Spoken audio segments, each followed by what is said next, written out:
O físico John Wheeler sugeriu um experimento para demonstrar que a escolha consciente é fundamental na formação da realidade manifestada. É chamado experimento da escolha retardada e foi devidamente comprovado em laboratório em 1986.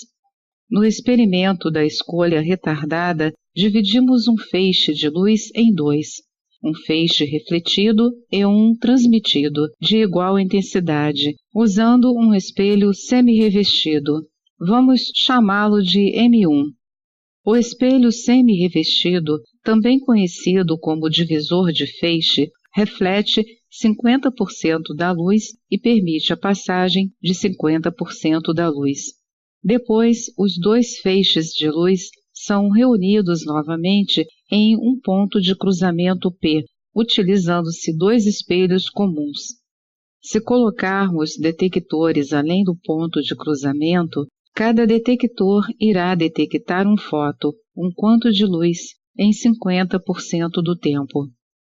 Cada evento de detecção define um caminho localizado do fóton detectado. O fóton mostra seu aspecto partícula, pois seu caminho foi determinado pela disposição da experiência.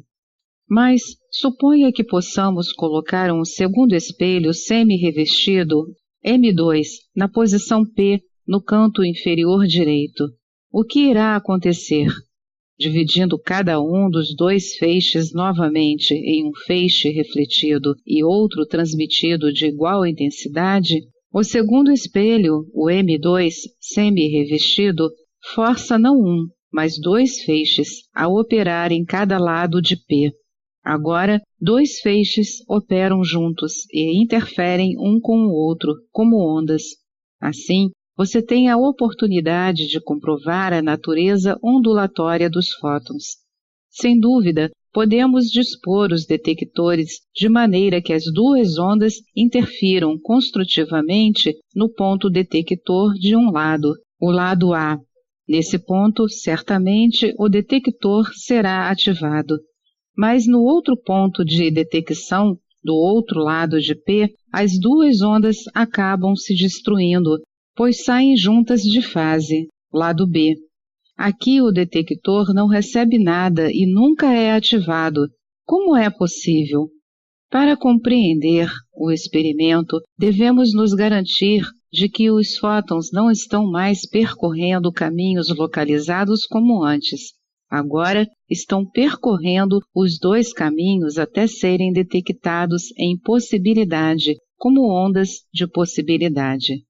Esse é um experimento que demonstra que a luz é tanto onda quanto partícula e que, com efeito, todos os objetos quânticos são. Como onda, todo objeto quântico é uma onda transcendente de possibilidade. Como partícula, é um evento imanente da realidade. Mas vamos introduzir outra variante à experiência. A luz leva um lapso de tempo de alguns nanosegundos para ir de M1 a M2. Um nanosegundo é um bilionésimo de segundo.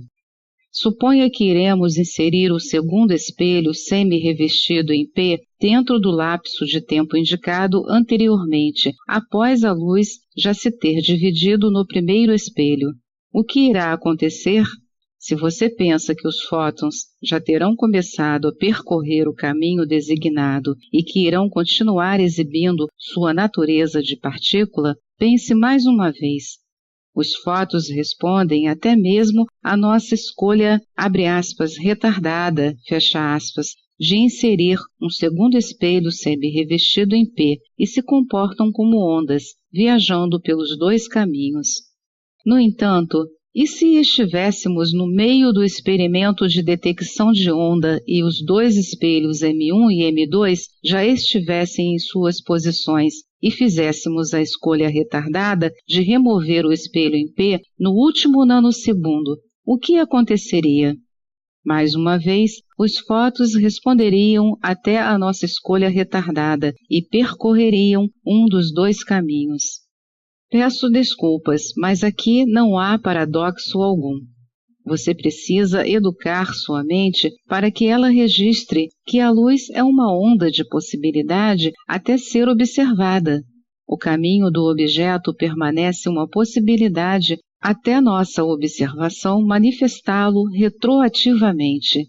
Sim, recuando no tempo.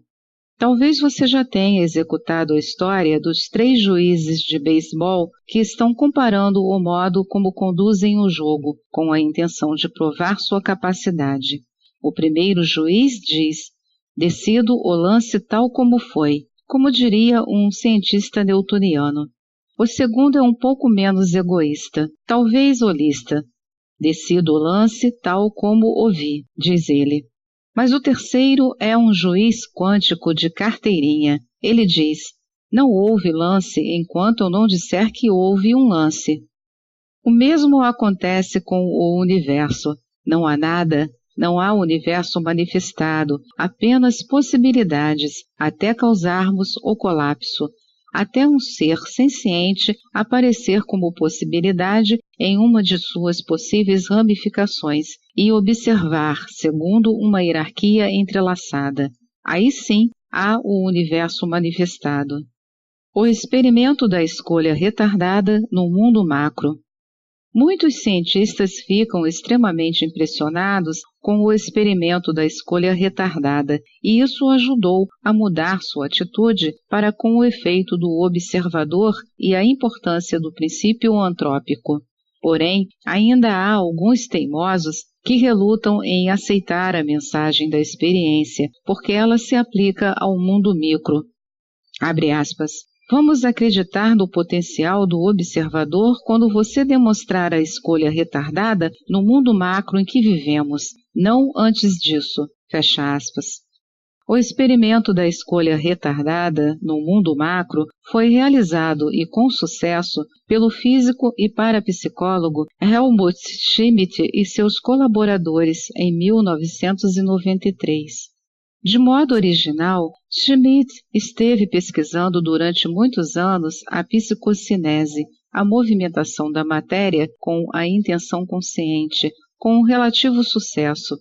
Alguns desses experimentos envolviam os geradores de números aleatórios já mencionados, que geram sequências aleatórias de zeros e uns usando elementos radioativos.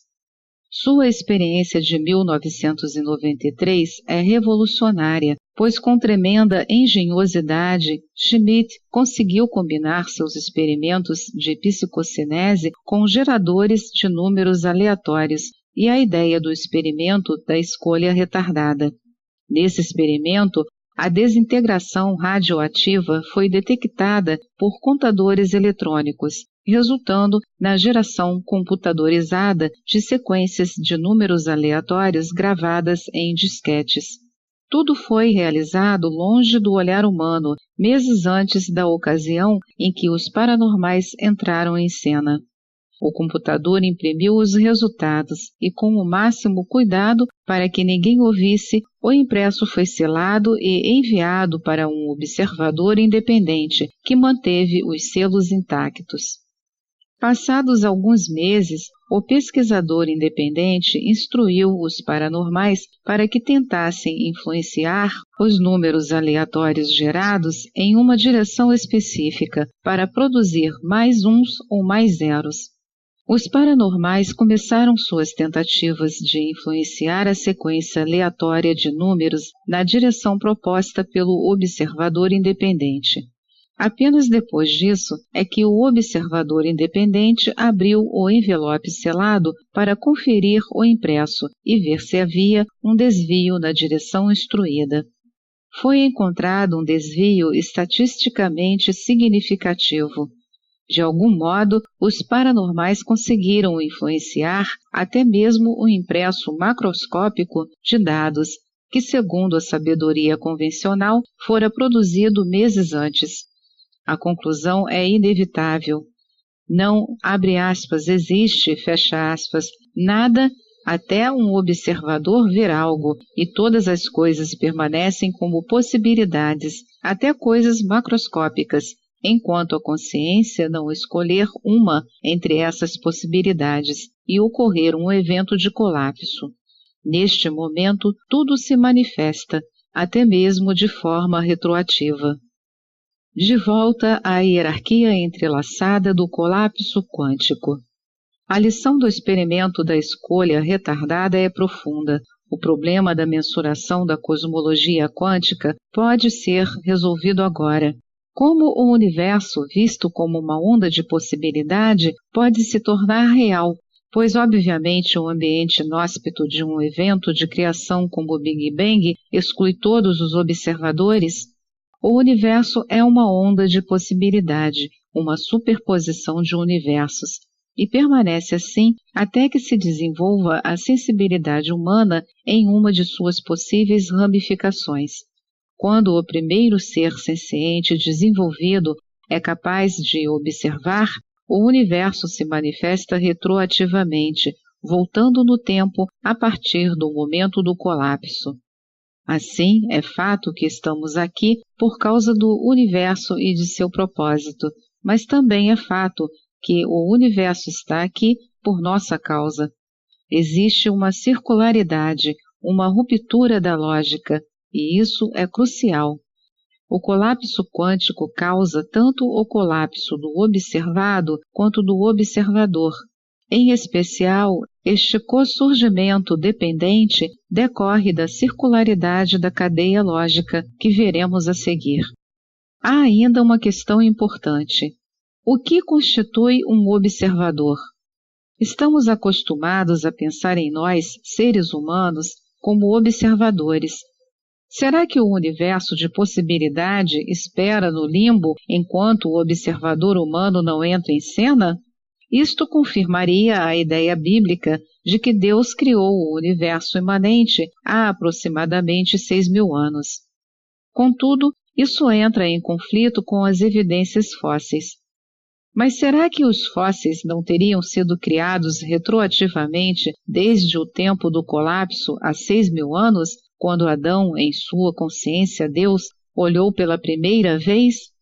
Infelizmente, para o aficionado pela Bíblia, isso também contradiz os dados fósseis. A manifestação retroativa dos fósseis explicaria apenas os da linhagem humana. Os fósseis contêm muitas outras linhagens, outros reinos e filos, além do reino animal e do filo cordado, do qual os humanos fazem parte. Espero que a lição combinada de cosmologia quântica, do princípio antrópico, do experimento da escolha retardada e dos dados fósseis tenha ficado clara. A vida na forma da primeira célula viva é o primeiro observador. O que é a vida? Os biólogos não têm uma definição objetiva da vida. Nos livros de referência, apresentam ao estudante uma longa lista de propriedades compartilhadas por sistemas vivos. A física quântica pode salvar os biólogos desse problema peculiar de não saberem definir o mais básico daquilo que estudam. Se dissermos, um sistema vivo tem a capacidade de observação, termina o constrangimento do biólogo. Na verdade, o biólogo chileno Humberto Maturana, em 1970, chegou muito perto de nos presentear com a definição de vida que acabei de dar. Ele caracterizou a vida como a capacidade de cognição. Pense um pouco e veja que conhecer exige um conhecedor, pensar exige um pensador, perceber exige quem perceba, novamente, o observador. O observador e a circularidade. Veja, o papel do observador na mensuração quântica é claramente circular. O observador, o sujeito, escolhe o estado manifestado dos objetos em colapso. Mas sem os objetos em colapso manifestados, que incluem também o observador, não há experiências do sujeito. Esta lógica circular do co-surgimento dependente do sujeito e do objeto é chamada hierarquia entrelaçada. Como já mencionado, a ideia de hierarquia entrelaçada e de como conduz à autorreferência ou a cisão sujeito-objeto, foram explicadas pelo pesquisador de inteligência artificial Doug Hofstadter em 1980. Assim nos resta perguntar: e como surge a autorreferência na célula viva? Graças à mensuração quântica na hierarquia entrelaçada. Existe um aparato de mensuração quântica na célula viva? Sim. Esse é o assunto do próximo capítulo. Esta é mais uma edição do canal Livros Falados Voz Humana. Que o bem, o bom e o belo se multipliquem em benefício das criaturas.